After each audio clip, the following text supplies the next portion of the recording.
ہاں بھائی سر. جی ہاں.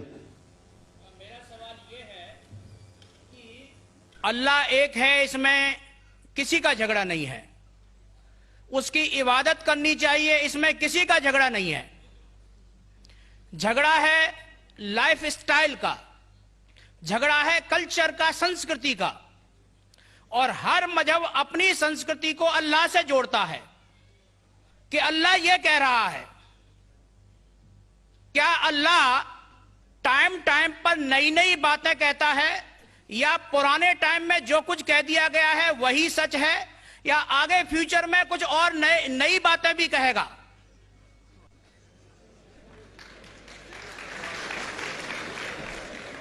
بھائی صاحب کا اچھا سوال تھا کہ کسی کو دو رائے نہیں کہ اللہ ایک ہے، بھگوان ایک ہے. سب مانتے کیسے اسی کی عبادت کرنا چاہیے، لیکن ہر مذہب اپنی کلچر، اپنی سنسکرتی کو دیکھ کے سٹائل بدلتا ہے. تو اللہ تعالیٰ جو پہلے کہہ چکا وہ ابھی بھی سیم ہے کہ ٹائم پہ بدلتا ہے. بھائی صاحب کا سوال اچھا ہے، لیکن یہ کہنا چاہتا ہوں جواب دینے کے پہلے. ان بھائی صاحب نے کہا کہ سب مانتے ہیں کہ اللہ ایک ہے. یہ میں نہیں مانتا ہوں کہ سب مانتے، میں نہیں مانتا ہوں کہ سب مانتے. یہ میرا فیلڈ ہے، یہ میرا فن ہے غیر مسلم سے بات کرنا. میں یہ نہیں مانتا ہوں کہ ہر غیر مسلم مانتے اللہ ایک ہے، کہ بھگوان ایک ہے. کئی لوگ بھگوان میں مانتے ہی نہیں، ناستک کہتے. اور جو لوگ کہتے بھگوان میں مانتے ہیں، ہر کوئی ایک میں نہیں مانتا. کتنے لوگ 3 میں مانتے، کتنے لوگ 100 میں مانتے، کتنے لوگ سب کچھ بھگوان مانتے. تو پہلے آپ کے جو سوال کا جو پہلا تھا، ہر انسان مانتا ہے بھگوان ایک ہے، اس سے میں متفق نہیں ہوں. دوسری چیز کہ سب ایک ہی بھگوان، ایک ہی ایشور کو پوچھتے ہیں کہ عبادت کرتے، یہ بھی میں نہیں مانتا ہوں.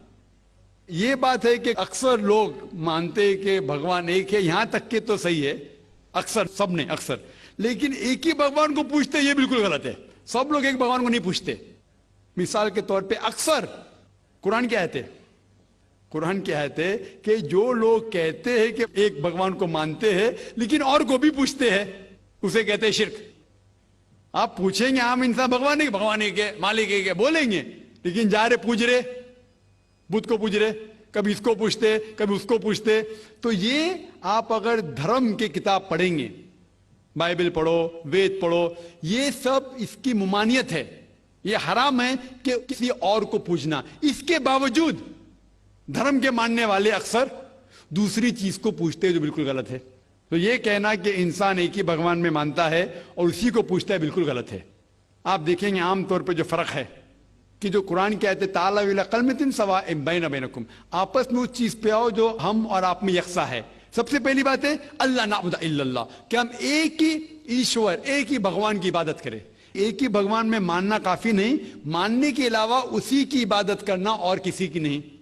آپ کا اہم سوال کہ ہر مذہب ایک ہی بھگوان کہتا ہے، یہ بالکل صحیح ہے. ایک ہی بھگوان کی عبادت کہنا کہ بالکل صحیح ہے، لیکن اپنے تہذیب کے حساب سے بدلتے رہتا ہے، یہ کہنا غلط ہے. اور اللہ تعالیٰ کتنے بار بدلتا ہے؟ یہ کہہ سکتے ہیں کہ ٹائم جانے کی وجہ سے کتابیں بدلتی گئی.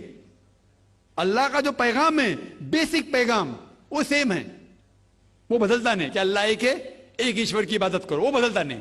اس کے کچھ چیزیں، اوپری چیزیں شاید بدلے.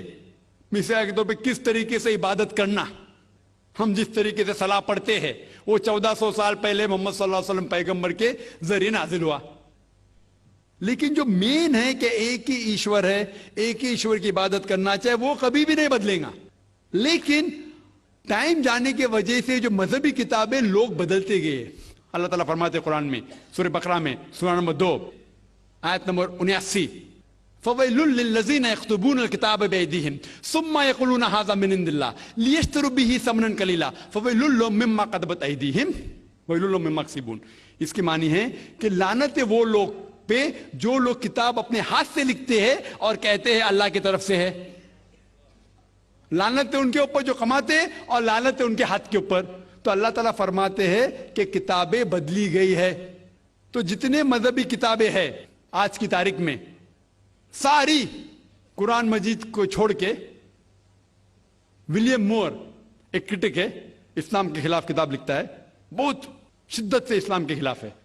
انہوں نے لکھی تھی 200 سال پہلے کہ شاید ایک ہی مذہبی کتاب ہے جو پوری پاک ہے 1200 سال تک کے، وہ ہے قرآن. تو ایک ہی کتاب جو محفوظ ہے. کیوں؟ اللہ سبحانہ و تعالیٰ کہتے ہیں قرآن میں سورہ ہجر میں سورہ نمبر 15 آیت نمبر 9 میں کہ میں نے قرآن نازل کیا ہے اور میں اس کی حفاظت کروں گا. جتنے پہلے کتابیں آئے وہ وقت کے حساب سے بدل دیے، اور اللہ سبحانہ و تعالیٰ نے اسے محفوظ رکھنے کی ضرورت سمجھا ہی نہیں. کیوں؟ کیونکہ جتنے پیغمبر محمد صلی اللہ علیہ وسلم کے پہلے آئے وہ پیغمبر صرف اپنی قوم کے لیے آئے اور کچھ وقت کے لیے آئے، تا قیامت تک نہیں. عیسیٰ علیہ السلام صرف یہود کے لیے آئے، موسیٰ علیہ السلام اس وقت کے لیے آئے. جتنے پیغمبر آئے اپنی قوم کے لیے آئے اور کچھ محدود وقت کے لیے آئے، ایک قوم کے لیے آئے. لیکن محمد صلی اللہ علیہ وسلم آخری پیغمبر صرف مسلم یا صرف عربوں کے لیے نہیں آئے، ساری انسانیت کے لیے آئے. اور جو کلام ان کے ذریعے نازل ہوا اللہ سبحانہ و تعالیٰ قرآن، وہ صرف مسلم کے لیے نہیں اور صرف اس وقت کے لیے، وہ ساری انسانیت کے لیے اور تا قیامت تک ہے. تو کیونکہ یہ کتاب محفوظ رکھنے والی کتاب ہے، یہ کتاب کبھی نہیں بدلیں گی، یہ آخری ہے. اور اللہ تعالیٰ فرماتے سورہ مائدہ میں سورہ نمبر 5 آیت نمبر 3 میں کہ میں نے انسانوں کے لیے اسلام چنا اور ان کے لیے یہ مذہب سب سے بہترین مذہب چنا، اور یہ مکمل ہو گیا. اس کے بعد کچھ چیز نئی نہیں آئیں گی اور کچھ چیز نکالی نہیں جا سکتی. تو پہلے جتنے کتابیں آئے، جتنے نازل ہوئے اللہ تعالیٰ کے، وہ بدلتے گئے کیونکہ اسے محفوظ رکھنے کی ضرورت تھی نہیں، کیونکہ وہ پیغام پورا مکمل پیغام تا قیامت تک تھا ہی نہیں.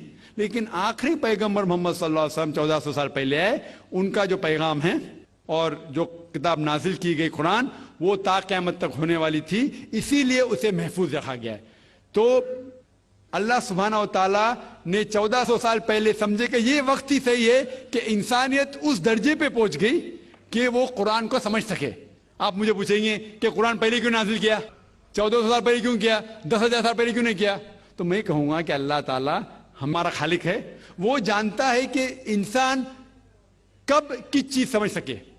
مثال تو میرا بیٹا کہیں گا کہ مجھے ڈاکٹر بننے کا ڈائریکٹ میڈیکل کالج میں ڈالو، میں بولوں گا پہلے 10th کرو، اسکول جاؤ، پھر کالج جاؤ، پھر میڈیکل کالج جاؤ. تو اسی طریقے سے اللہ سبحانہ و تعالیٰ ہمارے خالق ہے، وہ جانتے تھے کہ یہ 1400 سال پہلے انسان اس درجے پہ پہنچے کہ وہ قرآن کو سمجھ سکے، اور انہوں نے نازل کیا. اور ابھی یہ آخری کتاب ہے، اس کے بعد کوئی بھی نیا پیغمبر نہیں آئے گا. اس کے بعد کوئی کہتا ہے کہ مجھے اللہ تعالیٰ سے وہی آتی ہے، اس کو سائیکیٹرسٹ کی ضرورت ہے. سائیکیٹرسٹ دماغ کی بیماری ہے.